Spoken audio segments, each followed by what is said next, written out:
नमस्कार मेरे प्यारे साथियों, मैं हूं अर्चना आपके साथ आपके अपने YouTube channel only for math classes पर। चलिए फिर शुरू करते हैं। आज की क्लास ये है मैथ क्लास कंपटीशन एग्जाम के लिए। इसमें आज हम पढ़ेंगे एलसीएम और एचसीएफ, क्योंकि लास्ट क्लास में मैं आपको वर्गमूल और घनमूल यानी कि स्क्वायर रूट्स और क्यूब रूट्स करा चुकी हूँ, ठीक है ना। जिसने भी मेरी लास्ट क्लास नहीं देखी हो प्लीज उसे देख लीजिए, ठीक है ना। और आपको वहां से शॉर्ट ट्रिक मेथड से आपको सीखने को मिलेगा क्या स्क्वायर रूट्स निकालना और क्यूब रूट्स निकालना। तो देखिए आज की क्लास में एचसीएफ और एलसीएम पढ़ेंगे, वो भी शॉर्ट ट्रिक के साथ ही पढ़ेंगे, शॉर्ट मेथड के साथ पढ़ेंगे। स्पीड से कैसे करेंगे इस चीज को आज यहाँ पर सीखेंगे। तो देखिए इसके कई सारे टाइप हैं, तो एक एक करके सारे टाइप हम क्लियर करेंगे। तो देखिए पहला क्या है आपका, सिंपल है आपका सिंपल एचसीएफ और एलसीएम निकालना, जो कि आप लास्ट अपनी क्या कहते हैं अकेडमिक क्लास यानी 5th क्लास में आपने सीखे होंगे, यानी कि कैसे आपको एलसीएम और एचसीएफ निकालते हैं। जैसे आपको 25, 50, 75 दे दिया जाता है और इसमें आपको निकालने के कहा जाता है क्या एचसीएफ या एलसीएम बताइए। अगर आपसे बोला जाता है एचसीएफ बताइए या आपसे बोला जाता है एलसीएम बताइए, तो आप क्या करते हो, इन सबके फैक्टर करते हो। मैं एक बार आपको सिर्फ समझा रही हूँ कैसे निकालते हैं, ध्यान से समझ लीजिए जिसको नहीं आते हैं, ठीक है। तो इसके जब आप फैक्टर करोगे तो आपको दिखेगा 25 होता है, इसके करोगे तो आप देखोगे इस तरीके से फैक्टर होंगे, और इसके जब आप करोगे तो क्या होगा 15 पंजे 75 होता है, यानी कि 3 तिया यहाँ पर कितना हो गया। देखिए आप जब करोगे 25 तिया 75 और 5 गुना 5, तो यहाँ से जब आपको एचसीएफ बोला जाता है तो ध्यान से सुन लीजिए, एचसीएफ होता है जो दोनों में कॉमन नंबर हो।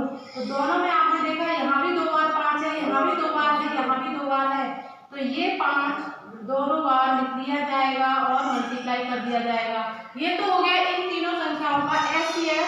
और जब आपसे एलसीएम पूछा जाता है तो क्या करना पड़ता है, जो भी कॉमन नंबर है उन्हें लिख लिया जाता है और जो भी रिमेनिंग नंबर्स रह जाते हैं सभी में उनको भी ले लिया जाता है बाद में। ये तो पहुंच चुके हैं, इनको एक बार ही लिया जाएगा, ऐसा नहीं होता है कि 2 बार 5 2 बार 5 इस तरीके से लिया जाएगा, नहीं। जो कॉमन है उनको एक बार ले लिया जाता है और जो रिमेनिंग नंबर्स रह जाते हैं जो बचे हुए होते हैं उन्हें भी एक बार ले लिया जाता है, ठीक है। अब 50 25 दूनी 50 या 150, यानी कि इसका एलसीएम कितना हो गया 150 हो गया। एचसीएफ ये आपका होता है सिंपल एचसीएफ एचसीएफ जो हम छोटी छोटी क्लास में सीख चुके हैं, 5th क्लास 6th क्लास में ये सब चीजें हमने पढ़ के रखी हुई हैं। अब देखिए टाइप पहला क्या होता है आपका, यहाँ से टाइप फर्स्ट में आपसे पूछा जाता है भिन्नों का लासा, यानी कि एलसीएम या और मासा। कहने का मतलब है एलसीएम एचसीएफ ऑफ फ्रैक्शन, ये आपका टाइप फर्स्ट होता है और यहाँ से एग्जाम में पेपर में बहुत बनता है। आपको पता है आपका जेल वार्डन जिसने भी भर रखा होगा जेल वार्डन का फॉर्म, ठीक है, उसका एग्जाम सितंबर में है और वो बिल्कुल कांस्टेबल जो है कांस्टेबल एग्जाम जो होता है आपका कांस्टेबल, ठीक है ना, सेम उसी तरीके से आता है। और कांस्टेबल के एग्जाम में ये वाले क्वेश्चन वेरी इंपॉर्टेंट हैं, ध्यान रखिए बहुत इंपॉर्टेंट है ये वाले क्वेश्चन। इसने भी जेल वार्डन का फॉर्म डाला होगा उनके लिए ये वाले क्वेश्चन बहुत इंपॉर्टेंट है, क्योंकि आप उठाकर देखिए प्रीवियस 3-4 एग्जाम पेपर उठा के देखिए कांस्टेबल में और आपको वहां पर इस तरीके के क्वेश्चन जरूर मिलेंगे, ठीक है ना। चलिए तो देखिए क्या होता है फ्रैक्शन, एलसीएम ऑफ फ्रैक्शन का, ठीक है। अब देखिए आपको यहाँ पर किस तरीके का क्वेश्चन मिलता है। क्वेश्चन आप लोग यहाँ से देखिए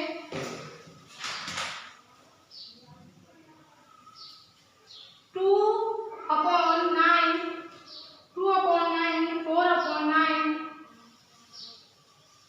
2/3 4/9 8/15 का लासा यानी कि एलसीएम बताइए, ठीक है। ये आपसे क्वेश्चन आता है, इस तरीके से आपको क्वेश्चन आता है, यानी कि फ्रैक्शन में दे रखे होंगे नंबर और उसका पूछा जाएगा लासा। तो आपको क्या करना है, इसका बहुत छोटा सा कॉन्सेप्ट होता है। अगर आपसे भिन्नों का लासा निकालने को आता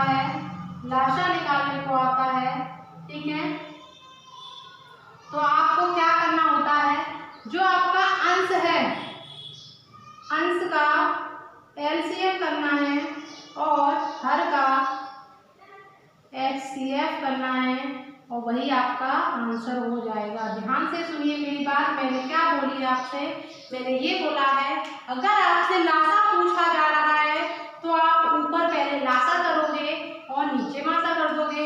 अगर आपसे HCF पूछा जा रहा हो तो ध्यान से सुनिए, ऊपर HCF कर दिया जाता है और नीचे LCM कर दिया जाता है। ध्यान से सुनेंगे, जो आपसे कहा जा रहा है वही पहले करिए और बचे हुए को नीचे कर दीजिए। सिंपल, याद रखने का तरीका क्या है, आपसे HCF पूछा जा रहा है तो पहले HCF बाद में LCM, LCM पूछा जा रहा है तो पहले LCM बाद में HCF। तो ये दोनों फॉर्मूले होते हैं भिन्नों का लासा और भिन्नों का मासा निकालने के लिए। अब यूज कैसे करने हैं ये आपको अभी सिखाया जाएगा, ठीक है। तो देखिए फॉर्मूला आपको याद रहना चाहिए, जो पहले बात होगी, जो पहले कहा जाएगा उसी को पहले लिखा जाएगा, अपॉन में दूसरा लिखा जाएगा। LCM के साथ जुड़ा हुआ कौन है, HCF, तो पहले LCM फिर HCF। चलिए अब देखिए होगा क्या, आपको मैंने LCM पूछा है इसमें, तो आप कहोगे पहले LCM फिर HCF, लेकिन कैसे, तो आपको सिंपल क्या करना है, 2, 4, 8 का क्या निकालना है आपको, LCM, क्योंकि ऊपर LCM निकलेगा, नीचे क्या करना है आपको 3, 9, 15 का HCF, यानी कि अंश का LCM और हर का HCF। कब, जब आपसे LCM पूछा जाए, जैसा आपसे पूछा जा रहा हो आपको पहले अंश में वही करना है और हर में दूसरा वाला कर देना है। तो आप जब 2, 4, 8 का LCM निकालोगे तो सिंपल सा आप कहोगे कि 2, 4, 8 को जब हम डिवाइड करेंगे तो यहाँ 2, 2, 4 और आप देखोगे फिर 1, 2, 2, कहने का मतलब है 2, 2 और ये वाला एक और बार 2, यानी कि 3 बार 2 आएगा, तो यानी कि LCM आपका 8 आ चुका है। जब आप इन दोनों तीनों में कॉमन नंबर देखोगे तो केवल सबसे छोटा नंबर 3 है, 3 इसमें भी है, 3 इसमें भी है, तो 3 आ जाएगा और आंसर आपका 8/3 हो जाएगा। ध्यान से देखिए, आप ये चीज को बहुत छोटे तरीके से जल्दी कर सकते हो। इन दोनों का आपको LCM बहुत फास्ट तरीके से आनी चाहिए। आपने देखा जब इनका LCM निकाला जाएगा 8 आएगा, जब इनका HCF निकाला जाएगा 3 आएगा, आंसर 8/3 हो जाएगा। ऑप्शन में 8/3 सर्च कीजिए और जहां पे मिले टिक कर दीजिए। अब देखिए मासा वाला क्वेश्चन देखते हैं, ठीक है। 9/4 3/8 15/16, 9/4 3/8, 9/4 3/8 15/16 दे रखा है आपको और आपसे कहा जा रहा है यहाँ पर HCF बताइए, HCF यानी कि मासा का, ठीक है, ठीक है। हाईएस्ट कॉमन फैक्टर क्या होता है ये, अगर इसकी फुल फॉर्म देखी जाती है तो क्या होता है ये, हाईएस्ट कॉमन फैक्टर, ठीक है। अब देखिए आपको क्या होगा, जब आपसे HCF पूछा जा रहा है, तो आप कहोगे ऊपर HCF नीचे LCM, तो आप यहाँ से देखिए इन तीनों का HCF क्या होगा, इन तीनों का HCF होगा कितना होगा, इनका HCF होगा 3। अब इनका LCM निकालोगे देखो 9, 3, 15 का HCF और 4, 8, 16 का LCM, आपको सिर्फ इतना लिखना है। अब देखिए 4, 8, 16 का जब आप LCM निकालोगे तो वो 16 ही आएगा, क्योंकि यहाँ पर 16 लार्जेस्ट नंबर है, ये इससे भी डिवाइड है, ये इससे भी डिवाइड है, तो यहाँ पर मैक्सिमम नंबर क्या आएगा आपका 16, आंसर हो जाएगा आपका यहाँ पर 3/16। तो मेरे प्यारे साथियों, आपको यहाँ पर पता चला कि भिन्नों का लासा भिन्नों का मासा कैसे निकाला जाता है। तो ध्यान से सुन लीजिए, भिन्नों का लासा निकालना है आपको तो पहले क्या याद रखना पड़ेगा, लासा, अगर मासा निकालना है तो पहले याद रखना पड़ेगा मासा। सिंपल ट्रिक, ठीक है ना, याद रखेंगे आप इस चीज को। चलिए बढ़ते हैं आगे क्वेश्चन की तरफ, सेकंड टाइप की तरफ। आज की क्लास में 2 टाइप करेंगे, बहुत ही अच्छे टाइप है। पहला टाइप मैंने आपको करा दिया है, सेकंड टाइप इसका होता है आपको एक फॉर्मूला आपको यहाँ पर देखना है। क्या होता है फॉर्मूला ये, कि 2 संख्याओं का गुणनफल, जिन 2 संख्याओं का गुणनफल आप कर रहे हो, ठीक है ना, 2 संख्याओं का गुणनफल मल्टीप्लाई, ठीक है, गुणनफल अगर उनके HCF तो वो इक्वल आता है। क्या आता है? इक्वल होता है। कहने का मतलब है कोई भी दो संख्याएं हैं, कोई भी दो संख्याएं हैं, ठीक है, इनका गुणा किया जाए और साथ ही साथ इनका एचसीएफ और एलसीएम निकाला जाए और उनका गुणा किया जाए तो दोनों कैसे आएंगे? इक्वल आएंगे। समझ में आ गया? तो हम क्या करेंगे, यहाँ पर दो संख्याओं को ए और बी मान लेंगे और ए और बी से यहाँ पर फॉर्मूला जो बन जाएगा वो शॉर्ट में बन जाएगा आपका इस तरीके का। समझ में आ गया? a into B equal to होता है एचसीएफ इंटू एलसीएम, यानी कि इन्हीं दोनों संख्याओं का अगर एचसीएफ निकालें, इन्हीं दोनों संख्याओं का एलसीएम निकालें और मल्टीप्लाई करें इन दोनों संख्याओं का साथ में साथ एचसीएफ और एलसीएम का, तो दोनों ही कैसे होंगे? इक्वल होंगे। अब कभी कभी क्वेश्चन यहाँ से कैसा बनता है कि कभी कभी आपको एचसीएफ दे के रखा होता है, साथ में एलसीएम भी दे के रखा होता है और कोई एक संख्या दे के रखी होती है और आपसे पूछा जाता है दूसरी संख्या बताइए, तो आपको इस कॉन्सेप्ट को अप्लाई करना पड़ेगा। अगर कभी कभी क्या होता है आपको एचसीएफ पूछा जाता है और दे के रखा होता है दोनों संख्याओं का गुणनफल और एलसीएम, तो यहाँ से आपको बनता है ये वाला मेथड। ठीक है, अब आपका एक और होता है, आपसे एलसीएम पूछा जाता है और आपको दोनों संख्याओं का गुणनफल दे रखा होता है और क्या दे रखा होता है? एचसीएफ। तो सिंपल सा क्या करना है आपको, यहाँ पर चार फॉर्मूले बने हैं, एक ये वाला है और उसी से बने हैं तीन फॉर्मूले। क्या बने हैं वो तीन फॉर्मूले? अगर आपसे एक पूछा जा रहा है और ये दोनों दे के रखे हैं और एक संख्या भी दे रखी है तो ये संख्या इसके नीचे चली जाएगी सिंपल, और यहाँ से बनता है ये। अब आपको यहाँ से क्या बनेगा? एचसीएफ दे के रखा है तो दोनों संख्याओं को गुणनफल के नीचे कौन चला जाएगा? एचसीएफ। अगर आपको एलसीएम पूछा जा रहा है तो दोनों संख्याओं को गुणनफल के नीचे कौन चला जाएगा? एचसीएफ। तो यहाँ से ये वाला क्वेश्चन आपको देखने को मिलेगा एग्जाम में। अब एग्जाम में क्वेश्चन किस तरीके का आता है तो देखिए, क्वेश्चन देखेंगे। सबसे पहले क्वेश्चन है आपका, किन्हीं दो संख्याओं का एचसीएफ और एलसीएम, किन्हीं दो संख्याओं का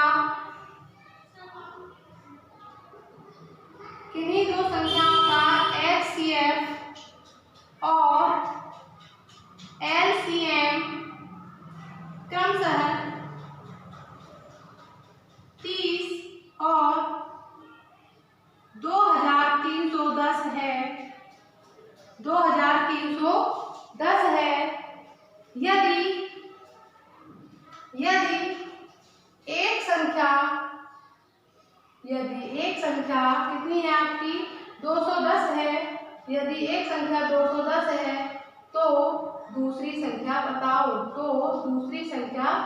बताओ, अभी मैंने आपको फॉर्मूले बताए थे, आप सीख चुके हो। अभी दो फॉर्मूले बताए थे मैंने। क्या बताया था? मैंने ये बताया था, अगर आपको एचसीएफ दे रखा हो, ठीक है, और एलसीएम दे रखा हो, साथ ही साथ कोई एक संख्या दे रखी हो, तो दूसरी संख्या निकालने के लिए आपको इस फॉर्मूले को लगाना पड़ेगा। जब आप इस फॉर्मूले को लगाओगे तो आप क्या लिखोगे? a इक्वल टू हो जाएगा, एचसीएफ दे रखा है 30 इंटू एलसीएम दे रखा है 2310 और नीचे आपको क्या लगाना है? 210। अब आप डिवाइड कर दीजिए, क्वेश्चन सॉल्व हो जाएगा। डिवाइड जब आप करोगे तो यहाँ से देखोगे 0 माइनस होगा, 3 सत्ते 21, 7 हो गया। 7 होने के बाद 23 10 में दोबारा से 7 से भाग लगाओगे, 7 3 21 और 0 का 0, तो आपकी दूसरी संख्या क्या हो गई? 330 हो गई। समझ में आया सबको? क्लियर हुआ सबका? सेकंड टाइप में आपको किस तरीके के क्वेश्चन मिलते हैं आपको मैंने यहाँ पर बताया है। किन्हीं दो संख्याओं का एचसीएफ और एलसीएम क्या है ये दे रखे हैं और उनमें से यदि एक संख्या दे रखी है तो दूसरी संख्या बताइए। तो दूसरी संख्या जब आपको निकालनी है तो आपको इस फॉर्मूले का इस्तेमाल करना होगा। अगर एचसीएफ पूछा जाता तो ये लगाएंगे, एलसीएम पूछा जाता तो ये लगाएंगे। कब? जब दो संख्याओं की बात करेगा, अब चलते हैं, एक क्वेश्चन और है आपके लिए, ठीक है, एक क्वेश्चन और करेंगे अच्छे से। ये सभी अच्छे से आप नोट करना अपनी बुक में फॉर्मूलों को, तब इससे क्वेश्चन करना। तो देखिए, पहला एक क्वेश्चन है, किन्हीं दो संख्याओं का एलसीएम एचसीएफ का 10 गुना है। क्वेश्चन है, किन्हीं दो संख्याओं का एलसीएम एचसीएफ का 10 गुना है। क्या है?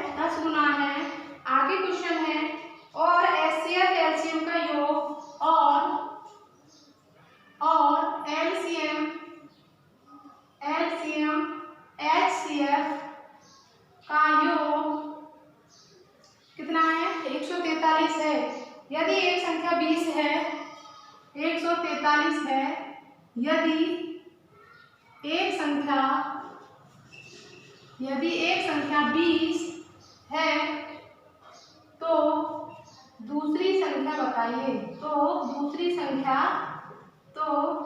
संख्या बताओ। क्या लिखोगे? तो दूसरी संख्या बताओ। क्वेश्चन है आपका, ध्यान से देखिए। किन्हीं दो संख्याओं का एलसीएम एलसीएम का गुणा, एलसीएम एलसीएम का 10 गुना है। तो एलसीएम एलसीएम का 10 गुना है, इसको कैसे लिखोगे आप? एलसीएम 10 गुना है एचसीएफ का। समझ में आ गया? और उनके एचसीएम एचसीएफ का योग, एचसीएफ प्लस एलसीएम का योग 143 है। यदि एक संख्या यानी कि एक संख्या 20 है तो दूसरी संख्या बताइए। आपको इस तरीके से क्वेश्चन है, लेकिन ये मैं आपको एक मेथड से करा रही हूँ, ठीक है ना? आप इसको जल्दी जल्दी करेंगे, इस तरीके से नहीं करेंगे, इस तरीके से लिख रही हूँ आपके लिए धीरे धीरे, ठीक है? आप फटाफट से लिखोगे। L = 10 दे रखा है और h, अब h क्या करोगे आप? h यहाँ से ले लिया और ये 10h यहाँ पर आ गए और 143 आ गया। यहाँ से h बराबर 11h हो गया, ये 1h और 10h कितना हो गया, ठीक है? और h बराबर आ गया आपका, यहाँ से डिवाइड करोगे आप तो आपका आएगा 11 के 11 11 33। HCF आपने निकाला, कितना आ गया? आप कहोगे HCF तो आ चुका है कितना? 13। तो LCM कितना हो जाएगा? 130। ये कहोगे कहाँ से निकाल दिया? ये रहा, I बराबर 10H था तो H की वैल्यू लगा दी 13 और ये हो गया। अब आपके पास देखिए यहाँ पर क्या बना, HCF भी है LCM भी है, एक संख्या है, तो क्या दूसरी संख्या नहीं निकाल सकते? बिल्कुल निकाल सकते हैं। मैंने बताया था HCF गुणा LCM अपॉन क्या करोगे? एक संख्या, तो HCF लगाइए 13, LCM लगाइए 130 और संख्या लिखिए 20। समझ में आया? संख्या लिखिए 20, संख्या को चेंज कर लीजिए, ठीक है? 13 और 13 130 आया ना, संख्या कर लीजिए आप 26 कर लीजिए, 26 नहीं, क्या करेंगे आप? 13 कर लीजिए, ठीक है? चलिए, आपने 13 यहाँ पर लगा दिया। अब आप 13 से क्या करोगे? 13 कट जाएगा और दूसरी संख्या क्या आ जाएगी आपकी? 130 आ जाएगी। क्लियर है सबको? इस तरीके से आपको करने हैं, यहाँ पर क्वेश्चन करने हैं, ठीक है? किन्हीं दो संख्याओं का एलसीएम एचसीएफ का 10 गुना है, एलसीएम एचसीएफ का योग 143 है। यदि एक संख्या 13 है तो दूसरी संख्या बताइए। तो ध्यान से रखना है, यहाँ पर मेन पॉइंट जो समझना था वो ये था, एलसीएम एचसीएफ का 10 गुना है, एलसीएम एचसीएफ का 10 गुना है और योग किया था 143 था तो योग ये लिख दिया, x तो x रहा, l की जगह पे ये आया 11 छोड़, फटाफट से डिवाइड कर दिया, 11 के 11 11 थी 33, यहाँ से एचसीएफ क्लियर हो गया। उस एचसीएफ से एलसीएम निकाला और बाकी का फॉर्मूला लगा दिया, क्योंकि एक संख्या आपको यहाँ पर ये 13 कर लीजिएगा, ठीक है? 13 है, 13 लगा दिया, 13 लगाने से डिवाइड हो गया और ये 130 आपका आंसर आ गया। तो ये था क्वेश्चन, आपको उसी तरीके का उसी फॉर्मूले से था, सिर्फ इसमें थोड़ा सा चेंज था। क्वेश्चन तो कई तरीके से बनते हैं, आप अपनी बुक से क्वेश्चन कीजिए। जब आपसे कोई भी क्वेश्चन ना सॉल्व हो तो आप मुझे बताइए, मैं जरूर आपको इसका सॉल्यूशन दूंगी, ठीक है? तो आज की क्लास में मैंने आपको भिन्नों का मासा, ठीक है, भिन्नों का फ्रैक्शन का मासा, ठीक है, भिन्नों का और a/b वाला फॉर्मूला आपको मैंने समझा दिया है। यहाँ पर दो टाइप मैंने इसके अच्छे से क्लियर किए। आप पहले इनके क्वेश्चन दिए, बहुत क्वेश्चन मिलेंगे। RS अग्रवाल की बुक देखिए, DS यादव की बुक देखिए, आपको वहाँ पर बहुत सारे FD यादव की बुक देखिए, वहाँ पर बहुत से क्वेश्चन इस तरीके के हैं। पहले उन्हें सॉल्व कीजिए अच्छे से, फिर भी अगर आपको प्रॉब्लम आती है तो मुझे बताइए, ठीक है? तो आज की क्लास को करेंगे यहीं पर समाप्त। धन्यवाद।